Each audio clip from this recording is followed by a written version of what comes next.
We actually don't run the SNAP program through here. We support it and we promote it and we help people sign up for it, but we don't actually run the SNAP program through here. They actually take and purchase products from local grocery stores. So it's kind of a double hit, right? Now all of a sudden those grocery stores are not getting the business either from the SNAP benefit. So it's hitting on a couple of fronts. Obviously the biggest hit is to the families that aren't able to access that, but the other side of that is the local grocers that aren't going to be gaining that business as well.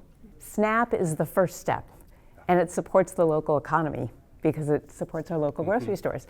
Food banks are supposed to be the backup. And so when these public programs fail, that's where you come in, and now you're going to be even more strained. Yes, yeah, so the 12,000 people that rely on SNAP benefits here in Chelan-Douglas County are on the verge of losing that completely.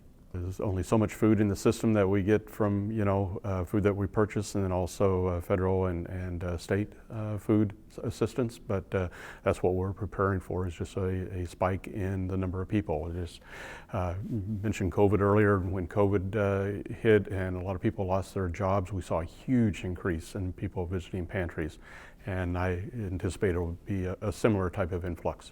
I would say healthcare is at the center of what we need in order to be able to jointly fund the government, that's going to be a bipartisan process. The reason these tax credits are so critical right now is that on November 1st, open enrollment starts. This is when people go online, they see how much their insurance will cost.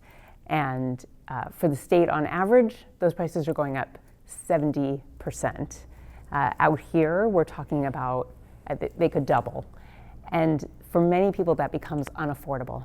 And so if people choose to roll the dice and say, I can't even afford health insurance this year with everything else costing so much, they will lose their health insurance. It will partially collapse our healthcare system. It will leave us poorer and sicker and them vulnerable. And they won't have a chance again to sign up for health insurance for another year. And so you cannot kick this can down the road. The time to deal with this was before September 30th, and every day that goes by puts people in more danger. Right now, we're looking at this shutdown, and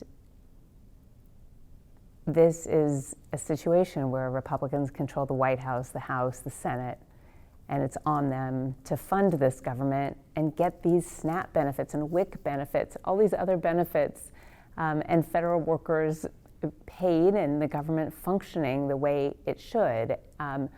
What we're fighting for is health care, and in a 50-50 essentially election, parties need to come together, and that's what we're asking. Seat at the table, help people afford their health care, don't collapse our health care system, and make this government work. We'll do it together.